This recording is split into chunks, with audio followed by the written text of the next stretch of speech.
आज रिसोड तालुक्यातील PM महात्मा गांधी नगर परिषद वरिष्ठ प्राथमिक शाळेच्या 2025-26 या शैक्षणिक सत्राला सुरुवात करण्यात आली असून आज शाळेच्या पहिल्या दिवशी शाळेमध्ये रांगोळी आणि गुलाब पुष्पांनी सजावट करण्यात आली होती। शाळेच्या नावाचा सेल्फी पॉइंट बनवून नवीन विद्यार्थ्यांनी शाळेत प्रवेश देण्यात आला।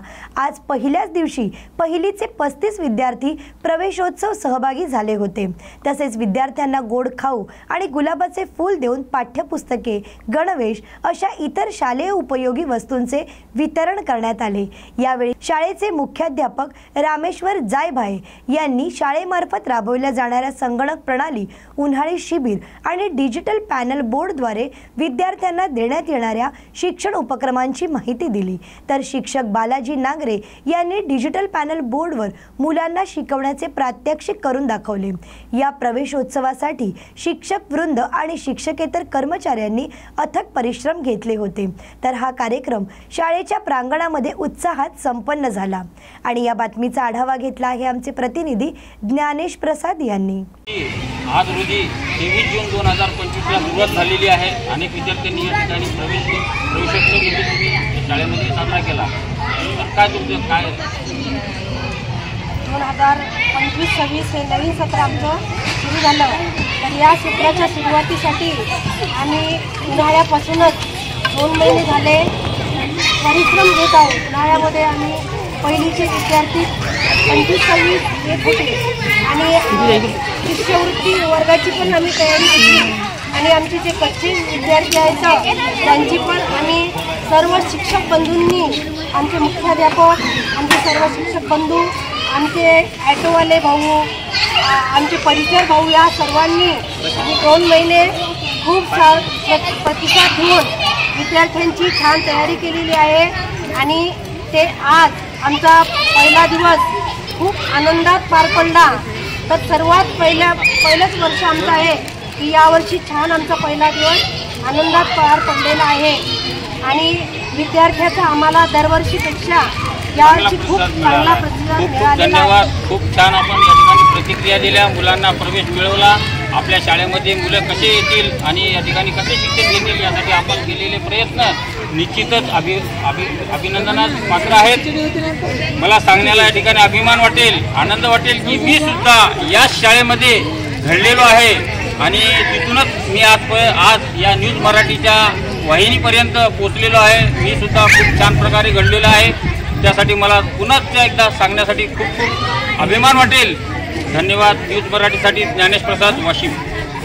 समता फाउंडेशनच्या मार्फत 2015 साली शाळेला कम्प्युटर लॅब देण्यात आलेली आहे। 15 कम्प्युटर आणि बिन सर्व 16 कम्प्युटरची लॅब दिलेली आहे। 16 चेअर आणि समता फाउंडेशनतर्फे या नगर परिषद शाळेमध्ये शिकणारे जे विद्यार्थी आहेत, नगर परिषदच्या 3 शाळा आहेत त्याच्यामध्ये, त्या 3 शाळेचे विद्यार्थी इथे संगणक कक्षाचा लाभ घेत आहेत। शैक्षणिक सत्र 2025-26 मध्ये जवळपास 35 विद्यार्थ्यांचा प्रवेश आज 23/6/2025 रोजी निश्चित झालेला आहे। अजूनही जवळपास 10 मुलं प्रवेशासाठी येणार आहेत आणि महाराष्ट्र शासनानं यावर्षी जिल्हा परिषद, नगर परिषदेच्या शाळेमध्ये PM3 आपलं CBSE हा पॅटर्न लागू केल्यामुळे इयत्ता पहिलीसाठी निश्चितच प्रवेश वाढण्यास मदत झालेली आहे आणि कॉन्व्हेंटमधून मुलं आपल्या शाळेमध्ये प्रवेश घेण्यासाठी येत आहेत। मुलांचा ओढा, पालकांचा कल वाढलेला आहे। जिल्हा परिषद, नगर परिषदच्या शाळेतून दर्जेदार शिक्षण दिलं जातं याचीही पालकांना अनुभूती आलेली आहे आणि निश्चितच जिल्हा परिषद, नगर परिषदच्या शाळांना भविष्यामध्ये खूप मोठा असा स्कोप आहे। यावर्षी आमच्या PM3 महात्मा गांधी नगर परिषद मराठी शाळेमध्ये जवळपास 1 मेला शैक्षणिक सत्र संपल्याच्या नंतर नियमित उन्हाळ्यामध्ये मुलांचे एक्स्ट्रा क्लासेस घेण्यात आलेले आहेत। त्यासाठी सर्व शिक्षक आवर्जून उन्हाळ्याच्या शाळांना सुट्ट्या असताना सुद्धा किती मुलांनी प्रतिसाद दिला असा की उन्हाळ्यामध्ये तुम्हाला? उन्हाळ्यामध्ये जवळपास 100 मुलं क्लाससाठी उपस्थित होते। टोटल मागच्या वर्षी 24-25ला शाळेची पटसंख्या 164 होती।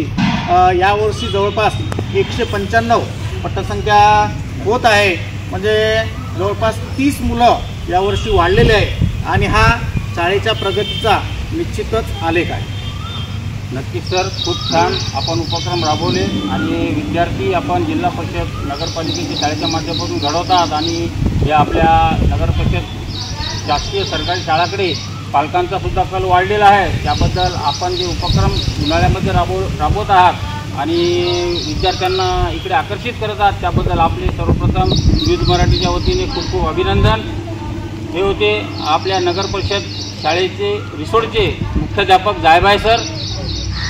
खूप छान त्यांनी उपक्रम राबवलेले आहेत आणि आज आपण या ठिकाणी पहिलीमध्ये अनेक विद्यार्थ्यांचा प्रवेश या ठिकाणी त्यांनी मिळवलेला आहे. त्याचं देखील आपण या ठिकाणी छायाचित्रण केलेलं आहे.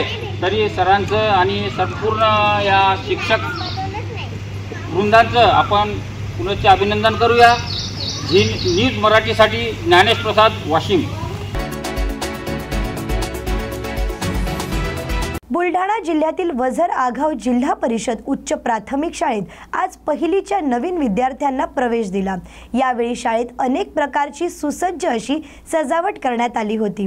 विशेषतः रांगोळी काढून आणि फुलांनी विद्यार्थ्यांचे स्वागत करून त्यांना प्रवेश देण्यात आला. या शाळेची पटसंस्था कायम वाढतच राहिली आहे.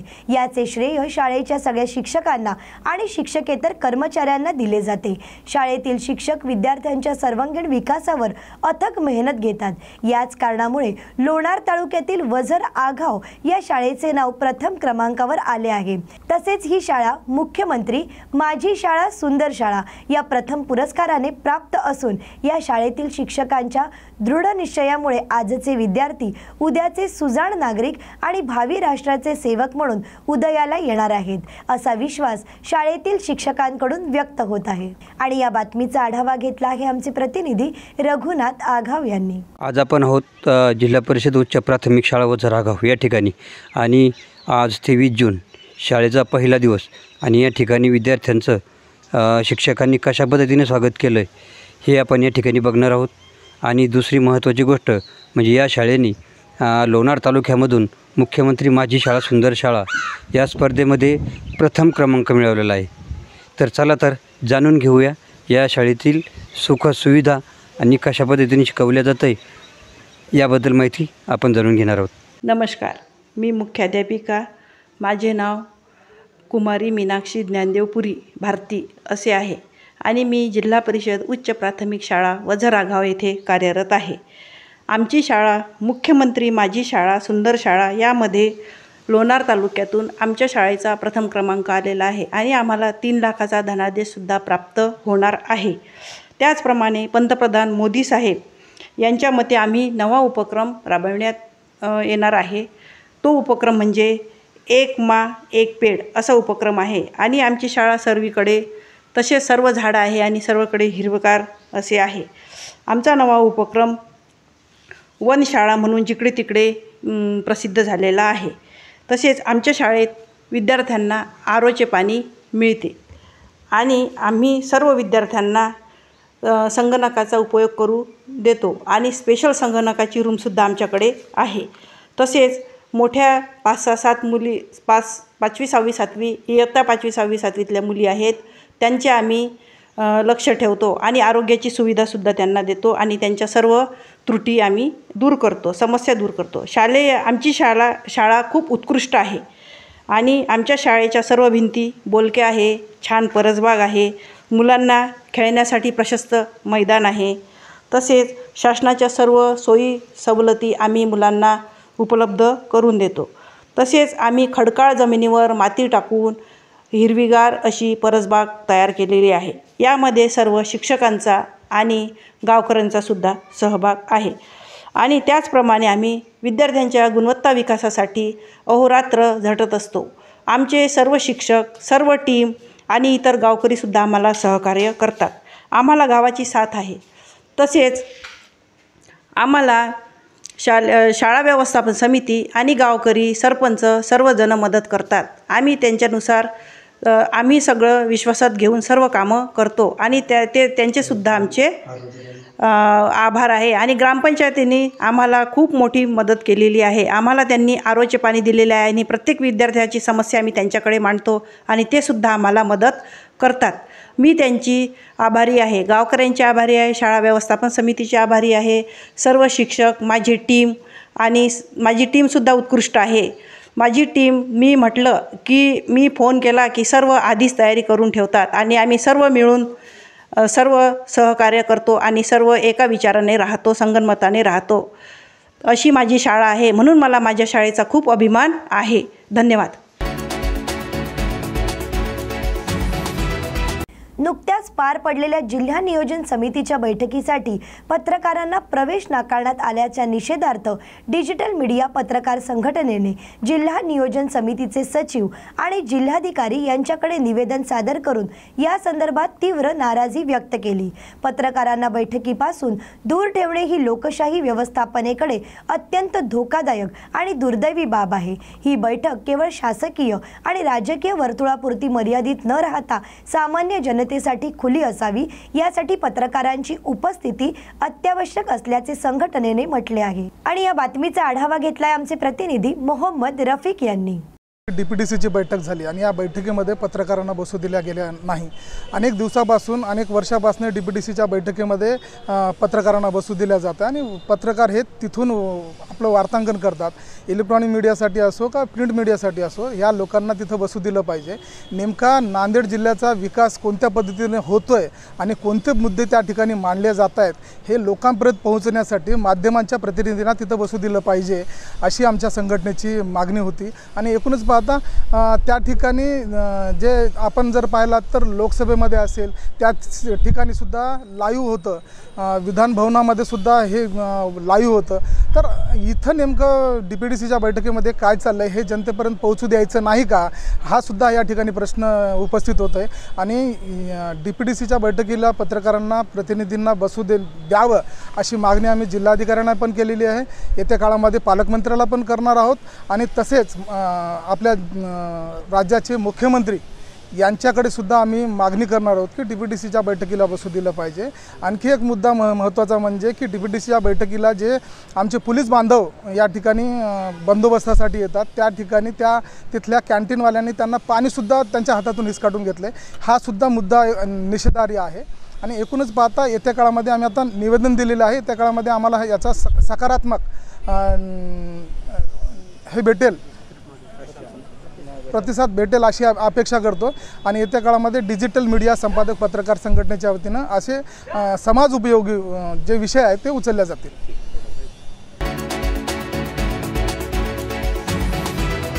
उमरखेड तालुक्यातील आत्महत्याग्रस्त शेतकऱ्यांच्या एकूण 4 कुटुंबियांच्या वारसदारांना प्रत्येकी 1 लाख रुपयांची मदत शासनाकडून आमदार किसनराव वानखेडे यांनी मंजूर करून घेतली. याच अनुषंगाने या 4ही कुटुंबियांना काल तहसील कार्यालयात उमरखेड येथे प्रत्येकी 1 लाख रुपये मदतीचे वाटप आमदार किसनराव वानखेडे, जिल्हा समन्वयक नितीन भुतडा, तहसीलदार राजेश सुरडकर यांच्या हस्ते करण्यात आले. यामध्ये सुरेखा विजय चव्हाण, सिंधुताई विलास राठोड, मीराबाई लक्ष्मण राठोड आणि उषा उत्तम घुमणर या आत्महत्याग्रस्त शेतकरी कुटुंबियांचा समावेश आहे. आणि या बातमीचा आढावा घेतला आहे आमचे प्रतिनिधी परिमल चिंचोलकर यांनी.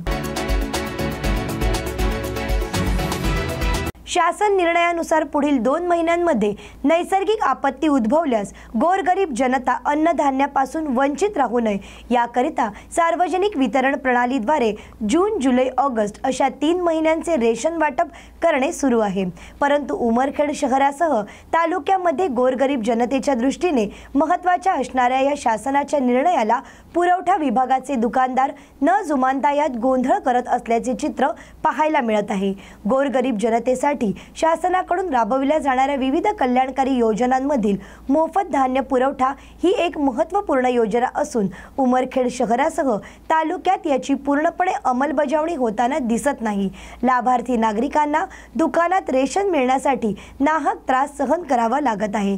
एरवी 1 महिन्यांचे धान्य वाटप करण्याकरता दुकानदार संपूर्ण महिना घालवतात आणि या जून महिन्यांमध्ये एकूण 3 महिन्यांचे धान्य वाटप करायचे असते. मात्र सध्या तरी जून जून महिन्यानेच धान्य वाटप अर्धवट स्वरूपात राहिले असून राशनचे दुकानदार लाभार्थ्यांना उडवाउडवीची उत्तरे देत आहेत। उमरखेड तालुक्यातील लोहरा खुर्द येथील एका रस्ता भाव दुकानदाराने लाभार्थ्यांना 3 महिन्यांच्या धान्यावर त्याचा अंगठा घेऊन 2 महिन्यांचे धान्य वाटप करण्यात येत असल्याचा आरोप ग्रामस्थांनी उमरखेडच्या तहसीलदार यांना देण्यात आला आणि निवेदनही करण्यात आले आहे। याबाबत जिल्हा पुरवठा अधिकाऱ्यांनी लक्ष घालून गोरगरीब जनतेच्या मुखातला घास त्यांनाच मिळवून द्यावा अशी ग्रामस्थांची अपेक्षा आहे।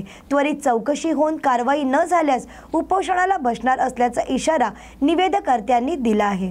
आणि या बातमीचा आढावा घेतला आहे आमचे प्रतिनिधी परिमल चिंचोलकर यांनी। कालपर्यंत काँग्रेसचे कार्यकर्ते आणि उमरखेड तहसील सेतूचे संचालक असलेले सचिन घाडगे तसेच काँग्रेसच्या नगर परिषदेच्या माजी बांधकाम सभापती वंदना सचिन घाडगे यांनी भाजपा नेते नितीन भुतडा यांच्या नेतृत्वात भारतीय जनता पार्टीत पक्ष प्रवेश केला। त्यातही सचिन घाडगे हे काँग्रेसचे युवा नेते गोपाल अग्रवाल यांचे खास कार्यकर्ते असताना देखील अग्रवाल यांच्या वाढदिवसादिवशीच सचिन आणि वंदना यांनी भारतीय जनता पार्टीत पक्ष प्रवेश कसा केला हा प्रश्न उमरखेड येथील लोकांच्या मनात उपस्थित झाला असून या घटनेमुळे काँग्रेसमध्येही पोकळी निर्माण झाल्याची भावना स्थानिक नागरिकांमध्ये दिसून आली आहे। आणि या बातमीचा आढावा घेतला आहे आमचे प्रतिनिधी परिमल चिंचोलकर यांनी। दहिसर परिसरात वॉर्ड क्रमांक 3 मध्ये ठाकरे गटाचे शाखा प्रमुख अजित जाधव आणि उपशाखा प्रमुख जगदीश भाले, प्रवीण मोरे, सुरेश गुरव, सुनील गोवलकर यांसह शेकडो ठाकरे गटाच्या कार्यकर्त्यांनी शिंदे गटाचे नगरसेवक बालकृष्ण ब्रिद यांच्या हस्ते शिंदे गटात पक्षप्रवेश केला। या बातमीचा आढावा घेतला आहे आमचे प्रतिनिधी संतोष देवकर यांनी। स्थानिक स्वराज्यांच्या निवडणुका जसे सुप्रीम कोर्टाने आदेश दिलेले आहेत निवडणुका घेण्यासाठी, तसेच ठाकरे गटाचे जे शिवसेना आहे त्याच्यामध्ये गळती लागताना आपल्याला पाहायला मिळत आहे। सतत कोण ना कोण पदाधिकारी शिवसेना ठाकरे गट सोडून शिंदे गटात किंवा भाजपमध्ये प्रवेश करत। आज सुद्धा प्रभाग क्रमांक 3 चे शाखा प्रमुख माजी शाखा प्रमुख यांनी शिवसेना उभाटा सोडून शिंदे गटात प्रवेश केलेला आहे। आपल्यासोबत अजित जाधव आहेत, त्यांच्याशी आपण बोलूया। काय सांगाल दादा, नेमकं कुठल्या कारणामुळे आपण सोडलेला आहात आणि काय आपली नेमकी नाराजी आहे? सर, नाराजी याच्यासाठी आहे की इथले जे विभाग प्रमुख आहेत त्या विभाग प्रमुखांची कार्यकर्त्यासोबत जी वागण्याची पद्धत आहे ती फार चुकीची आहे। एकदम म्हणजे खालच्या पातळीवरचे भाषा वगैरे असते त्यांची। त्यामुळे आम्ही कार्यकर्ते सगळे आज शिवसेना शिंदेच्या शिवसेनेमध्ये आम्ही प्रवेश केलेला आहे। साधारण किती पदाधिकारी आहेत जे तुम्ही प्रवेश केलेला आहात आणि नेमकं नाराजी तुमची विभाग प्रमुखासोबतच होती का किंवा उद्धव बाळासाहेब ठाकरे किंवा पक्षाकडनं तुमची नाराजी काय होती का? साहेब, आता तर फक्त एक 7च्या आसपास वरती पण असतील कदाचित, काय आम्ही मोजले नाहीत, पण आमच्याकडे 7चा आमचा लिस्ट होती। त्याच्यापेक्षा अजूनही लोक यायला तयार आहेत। मला फोनवर मेसेज वगैरे आहेत आणि ते येणारच। कारण का माहितीये, मी 2.5 वर्ष जो संघर्षामध्ये काम केलेलं आहे त्याची पोचपावती मला कार्यकर्त्यांनी दिलेली आहे।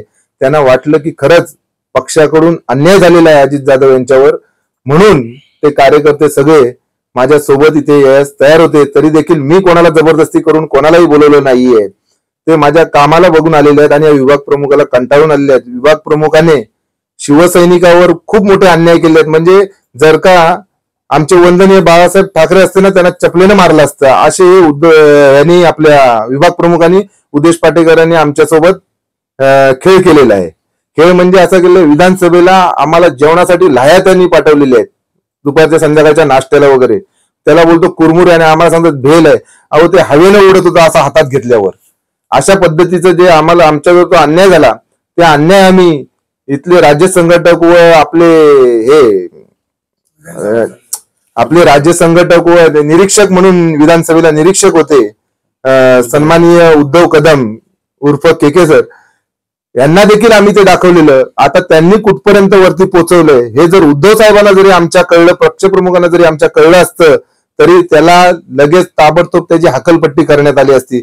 पण सगळ्यांनी हा प्रकरण दाबून आज आमच्यावर 102 दिवस पूर्ण झाले, 102 दिवसानंतर आमच्यावर आज ही वेळ आली। आम्ही पक्षप्रवेश केलेला आहे व चांगलं आम्ही स्वमर्जीने केलेलं आहे आणि यांचं कामही खूप चांगलं आहे। हो, आज बघाल ना, विधानसभेला पण त्यांचं काम चांगलं आहे, प्रकाश दादा सुर्वे यांचं काम चांगलं आहे, ब्रिज साहेबांचं काम चांगलं आहे, राज सुर्वे यांचं काम चांगलं आहे। सगळ्यांची कामं चांगली आहेत आणि विभागामध्ये कामं होत आहेत, लोक अप्रोज आहेत त्यांना। त्यामुळे आम्ही पण अप्रोच झालेलो आहोत आणि त्यांच्या पक्षात आम्ही प्रवेश केलेला आहे. तर आपण पाहिलं तर नेमकं विभाग प्रमुखांचं काम त्यांना आवडलेलं नाही असं ते म्हणतात. त्या विभाग प्रमुखाचं काम कुठे ना कुठे कमी पडत असं त्यांचं म्हणणं आहे. कॅमेरा पर्सनसह मी संतोष देवकर, न्यूज मराठी 24/7 मुंबई. गोरेगाव फिल्म सिटीत अनुपमा मालिकेच्या सेटला सकाळी 6 वाजताच्या सुमारास मोठी आग लागली असून या आगीत मालिकेचा सेट संपूर्णपणे जळून खाक झाला आहे. सुदैवाने या आगीत कोणतीही जखमी किंवा जीवितहानी झालेली नाही. अग्निशमन दलाचे जवान घटनास्थळी दाखल होऊन आगीवर नियंत्रण मिळवले असून आग नेमकी कशामुळे लागली याचा तपास अद्याप सुरू आहे आणि पुढील कारवाई पोलीस प्रशासन करत आहे. आणि या बातमीचा आढावा घेतला आहे आमचे प्रतिनिधी संतोष देवकर यांनी. बीड जिल्ह्यात पावसाने सध्या विश्रांती घेतली असली तरी शेतकऱ्यांची धावपळ सुरूच आहे. पेरणीचा हंगाम हातचा जाऊ नये म्हणून अनेक शेतकरी कोरडवाहू शेतात अंतर मशागत करून पेरण्या पूर्ण करत आहेत. पावसाचा ओढा वाढला की पिके उगवतील या आशेवर शेतकरी काम करत असून वातावरणाच्या अनिश्चिततेमुळे ते चिंतेतही आहेत. वेळ निघून गेल्यास हंगाम हातचा जाईल या भीतीने शेतकऱ्यांची मशागत सुरूच आहे. पाऊस थांबला पण काम थांबलं तर नुकसान जास्त होईल म्हणून आम्ही शेतात उतरलो आहोत. देव पावसाच्या रूपात आमच्यावर दयाळू नजर ठेवो अशी भावना एका शेतकऱ्याने व्यक्त केली आहे. आणि या बातमीचा आढावा घेतला आहे आमचे प्रतिनिधी अनिल घोरड यांनी. बीड जिल्ह्यात मान्सून पूर्व मशागतीच्या वेळीच पाऊस झाला आणि शेतकऱ्यांची लगबग झाली ती फक्त पीक पेरणीसाठी आणि कपाशी लागवडीसाठी. एकूणच आता 1 महिना झाला पिकं आता कोंब फुटलेले आहेत. काही ठिकाणी पिकांचं रूपांतर झालेलं आहे. मात्र परिस्थिती पाहिली तर आता पावसाने धडी मारल्यामुळे शेतकरी मात्र हवालदिल झाला आहे. एकीकडे पाऊस थांबला असला तरी शेतकरी मात्र थांबल्याला पाहायला मिळत नाहीत. आपण या दृश्यामध्ये पाहू शकतो की मशागत केल्याशिवाय पर्याय नाही. आज शेतकरी पाऊस थांबला असला तरी स्वतःच्या शेतामध्ये मशागत करतोय. पावसाकडे आतुरतेने डोळे या ठिकाणी लावून तो बसलेला आहे. एकच आहे की प्रार्थना आता तो ईश्वराला करतोय की आमच्याकडे आता पाऊस पडू देत, हातातोंडाशी आलेला घास आता वायाला जाऊ नये आणि दुबार पेरणीचं संकट येऊ नये असे पांडुरंगाच्या चरणी या ठिकाणी शेतकरी प्रार्थना करताना पाहायला मिळत आहेत. 1 महिनाभर अगोदर पाऊस पडल्यामुळं आम्ही पेरणी लवकर करून घेतली. लवकर करून घेतल्यानंतर नांगरट, पाळी, मोगडा, बियाणे सगळं आणून पेरल्यानंतर तुम्हाला सांगतो उगून आल्यानंतर जी पावसाने दांडी मारली. आज 15 ते 20 दिवस झाले पाऊस आलेला नाही. आमच्या पेरण्या मुक्ताबाईची पालखी गेल्यानंतर पेरण्या होत असतात. त्यावेळेस मुक्ताबाईची पालखी आली, पेरण्या ते व्यवस्थित झालेले पण पावसाने दांडी मारली. विठ्ठल चरणी प्रार्थना करतो की लवकरात लवकर पाऊस पडावा. मराठवाड्यातील सर्वात मोठा पालखी सोहळा श्री क्षेत्र गहिनीनाथगड येथील संत वामनभाऊ महाराजांचा असून येत्या 25 जून रोजी गहिनीनाथगड येथून महंत विठ्ठल महाराज शास्त्री यांच्या मार्गदर्शनाखाली हा पालखी सोहळा लाखो वारकऱ्यांच्या उपस्थितीत प्रस्थान करणार आहे. विशेष म्हणजे यावर्षी संत वामनभाऊ महाराज यांच्या पालखी सोहळ्याला बीड जिल्ह्याच्या पाटोदा तालुक्यातील शेतकरी अश्रुबा त्रिंबक लाड यांनी कर्नाटक येथून आणलेली तब्बल 5,11,000 रुपयांची बैलजोडीची वर्णी येथे लागणार आहे. शेतकरी अश्रुबा त्रिंबक लाड यांच्या बैलजोडीचे आगमन होताच मोठ्या धूमधडाक्यात बैलजोडीचे औक्षण करून फुलांच्या पायघड्या घराच्या दारात घालून बैलजोडीवर पुष्पवृष्टी करत भव्य स्वागत करण्यात आले. ही बैलजोडी पाहण्यासाठी भाविकांची लाड यांच्या घरी मोठी गर्दी ओथंबली होती. या बातमीचा आढावा घेतला आहे आमचे प्रतिनिधी अनिल घोरड यांनी. प्रथमतः सांगण्याचा असा आनंद होतो की गेल्या वर्षीपासून आम्ही ह्या तयारीला लागलेलो आहेत. हा बैल आमचा दिवाळीसारखा सण आहे. बऱ्याच वर्षाचा आमच्या वडिलाचा इच्छा होती की वामन भाऊंच्या गहिनीनाथाच्या पालखीला बैलजोडी जावा. याच्यासाठी गेले 1 वर्षापासून माझा भाऊ, मी व माझे मित्रमंडळी सर्व या बैलाच्या शोधामध्ये आहेत.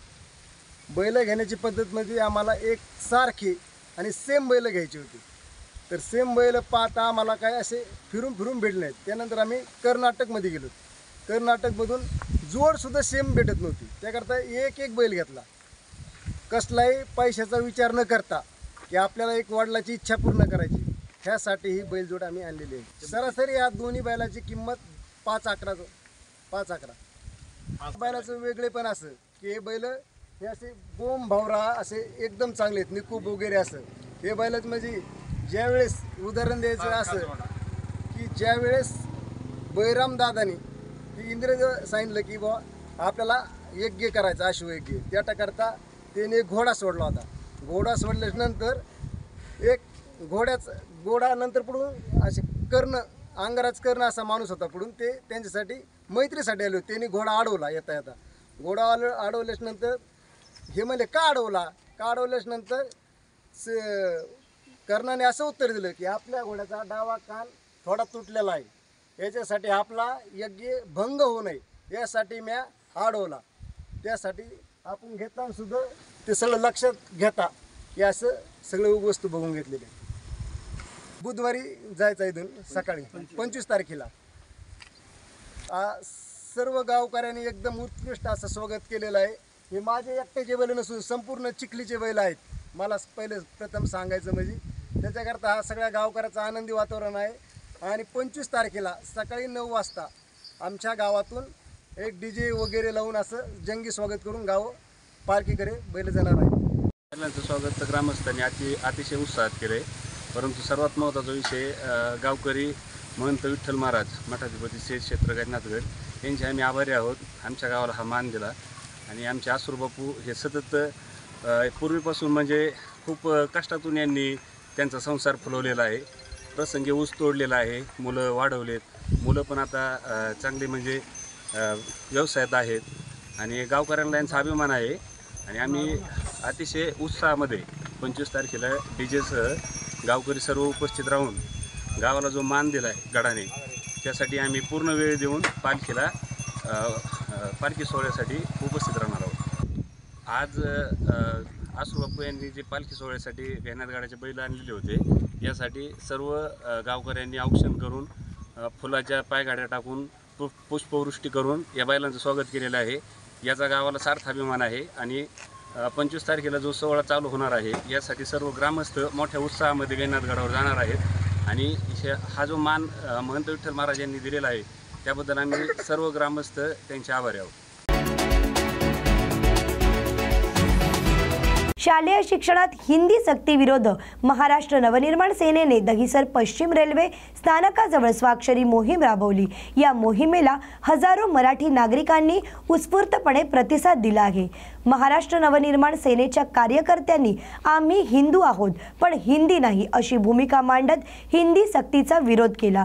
गुजरात, तामिळनाडू, कर्नाटकात, तेलंगणा या राज्यात हिंदी सक्ती नाही, मग फक्त महाराष्ट्रातच का असा सवाल त्यांनी उपस्थित केला. हा मराठी भाषेला दुय्यम ठरवण्याचा प्रकार असून त्या विरोधात महाराष्ट्र नवनिर्माण सेनेने लढा उभारला आहे. आणि या बातमीचा आढावा घेतलाय आमच्या प्रतिनिधी मृणाली भागवत यांनी. प्रतिसाद उत्तम आहे, कारण लहान मुलांना ओझं नको असं माननीय राजसाहेबांचं मत आहे. आणि त्या सर्व मताशी आम्ही पदाधिकारी कार्यकर्ते म्हणजे त्याच्यामध्ये सहमत आहोत. आणि साहेबांचा आदेश आमच्यासाठी अंतिम आदेश असतो. आणि असा नेता आम्हाला लाभला आहे की त्याला त्या 10-7 वर्ष पुढचं विजन बघतात. आता तुम्ही मला सांगा, आपण गुजरातमध्ये गेलो तर तिथे आहे का हिंदी भाषा कंपल्सरी आहे का? नाही. साऊथ साईडला गेलो तर तिकडे आहे का ही भाषा? तर नाही. मग मराठी हिंदीची सक्ती फक्त महाराष्ट्रामध्ये कशासाठी? म्हणजे लहान मुलांचं जे ओझं आहे ते आपण वाढवायचं का? ते कमी करायला पाहिजे. आणि जी भाषेचं म्हणाल तर एक जागतिक इंटरनॅशनल भाषा हवी, सर्वांनी शिकायला हवी. म्हणून इंग्रजी आहे ना, पण ती आता पहिलीपासून कंपल्शन करण्याचं गरजेचं नाही. नक्कीच, कारण महाराष्ट्राची भाषा मराठी आहे. आणि आमचं तर असं ठाम मत आहे की हिंदी लादून मराठी संपवण्याचा घाट घातला जातो. आणि त्याच्यासाठी महाराष्ट्र सरकारने काहीतरी करण्याचं गरजेचं आहे. नाही तर साहेबांनी सांगितलं आम्हाला की आंदोलन छेडा, तर महाराष्ट्र नवनिर्माण सेनेचे प्रत्येक मनसैनिक पदाधिकारी त्याच्यासाठी कटिबद्ध आहोत. जी हिंदी सक्ती केली जाते 1ली ते 4थी 5वी पर्यंत, कशासाठी? ऑलरेडी 2 भाषा आहेत आमच्याकडे, हिंदी सक्ती कशासाठी? तुम्ही बोलता एकीकडे की वयांचं पुस्तकांचं ओझं कमी केलं पाहिजे, मग हे पुस्तकाचं ओझं वाढणार नाही का? हे मला सरकारला पहिलं विचारायचं आहे. आणि ही हिंदी भाषा कुठून आली आहे? खूप जणांनी केली आहे. तसेच बाहेर म्हणजे इतर भाषिक लोक पण येऊन करतायत की त्यांना पण पटते ही गोष्ट की इकडे फक्त महाराष्ट्रामध्ये मराठीच टिकली पाहिजे असं त्यांचं पण म्हणणं आहे. नांदेड शहरामध्ये हरित शहर करण्यासाठी जागतिक योग दिनामध्ये 501 झाडांचे वृक्षारोपण करत आज जागतिक योग दिनामुळे वृक्षारोपण लागवड झाली आहे। हरित शहर करण्यासाठी प्रत्येक नागरिकांनी खुल्या जागेमध्ये एक झाड लावून महानगरपालिकेला सहकार्य करायचं व नांदेड शहर हरित करायचे असे आवाहन महानगरपालिकेतर्फे करण्यात आले होते। आणि या बातमीचा आढावा घेतलाय आमचे प्रतिनिधी मोहम्मद रफिक यांनी। या योग दिवसाच्या निमित्ताने आदरणीय जिल्हाधिकारी साहेब आणि कमिशनर साहेबांनी सांगितल्याप्रमाणे आजचा हा अतिशय शॉर्ट पिरियडमध्ये ठेवलेला वृक्ष लागवडीचा कार्यक्रम, या कार्यक्रमाची सुरुवात करतो। मान्यवरांच्या उपस्थित सरांच्या मार्गदर्शनाखाली कार्य चालू आहे। सरांच्या सोबत सर गेल्या एक व्यस्ततेमध्ये आमच्या कामावर त्यांचं लक्ष आहे आणि आम्हाला या गोष्टीचा आनंद आहे की आपण जे काही काम करतो जर त्या कामामध्ये असे पर्यावरण जागरूक अधिकारी जर आपल्याला 11वा आंतरराष्ट्रीय योग दिनाच्या निमित्तानं महापालिका उद्यान आणि वृक्षमित्र फाउंडेशन तसेच काही NGOच्या आणि केळी संशोधन केंद्राच्या संयुक्त विद्यमानाने या परिसरामध्ये 501 झाडं लावण्याचा आजचा आमचा प्रोग्राम होता। तो माननीय जिल्हाधिकारी राहुलजी कर्डिले साहेब यांच्या उपस्थितीमध्ये आज पार पडलेला आहे। या ठिकाणी 501 झाडं आम्ही वृक्ष लावणारच आहोत। त्यासोबतच आमच्या क्रीडा विभागामार्फत 5000 झाडं जे लिंबाचे झाडं आहेत जे जास्त ऑक्सिजन देणार आहेत ते त्यांनी 2 वर्षापासून संगोपन करून आज सर्व नागरिकांना देण्याचं ठरवलेलं होतं। त्याचंही आपण आज लोकार्पण केलेलं आहे। ते झाडं उद्यापासून लोकांनाही उपलब्ध होणार आहेत। अशा पद्धतीनं महापालिका जे 26,000 झाडं यावर्षी लावणार आहे त्याचं उद्दिष्ट पूर्ण करण्याच्या दृष्टिकोनातून महापालिका कार्यरत आहे। शहरातील सर्व वृक्षप्रेमींना आव्हान आहे की त्यांच्याकडे जिथंही मोकळी जागा असेल त्या ठिकाणी वृक्षासोबतही लावण्यासाठी मनुष्यबळ हे आम्ही पुरवठा करून फक्त तुम्ही हमी द्यायची आहे की आम्ही ते वाढवणार आहोत। एवढ्यावरती आपण सर्व मिळून हरित नांदेड करण्यासाठी सर्वांनी आपण एकत्रित प्रयत्न करूयात असं मी आवाहन याद्वारे करत आहे। आज 23 जून रोजी जिल्हा परिषद शाळा ताडशिवनी तालुका सिंदखेड राजा येथे शाळेत नव्याने प्रवेश केलेल्यांचे स्वागत करण्यात आले आणि हा सोहळा संपन्न केला। यावेळी कार्यक्रमाच्या अध्यक्षस्थानी राजूभाऊ शंकर होते तर प्रमुख पाहुणे म्हणून भाऊसाहेब खरात लाभले, अमोल खरात तसेच किशोर देशमुख शाळा व्यवस्थापन समिती अध्यक्ष, समाधान खरात उपाध्यक्ष, सरपंच, उपसरपंच, ग्रामसेवक, माजी सरपंच, तंटामुक्ती अध्यक्ष, सर्व शाळा व्यवस्थापन समिती सदस्य, सर्व ग्रामपंचायत सदस्य, मुख्याध्यापक आदी मान्यवर उपस्थित होते। यावेळेस सर्वांनी इयत्ता पहिलीमध्ये दाखल झालेल्या नवोदितांचे स्वागत करण्यात आले। यावेळी मान्यवरांच्या हस्ते पाठ्यपुस्तक वितरण व गणवेश वाटप करण्यात आले। आणि या बातमीचा आढावा घेतला आहे आमचे प्रतिनिधी ब्रह्मानंद वाकोडे यांनी। त्याचबरोबर आपल्या गावचे सरपंच यांनी सुद्धा स्थान स्वीकारावं असे मी त्यांना विनंती करतो। त्याचबरोबर आपल्या गावचे पोलीस पाटील, ग्रामपंचायतचे सचिव, सर्व सदस्य या सर्वांना मी स्थानापन्न होण्याची विनंती करतो।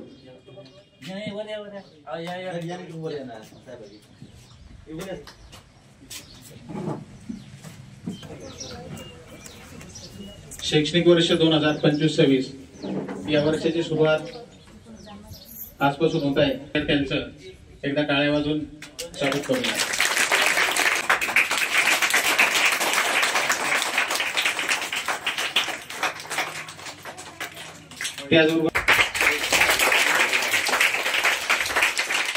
अशाच नवनवीन आणि ताज्या बातम्यांसाठी पाहत रहा न्यूज मराठी 24/7। नवा भारत, नवा विचार।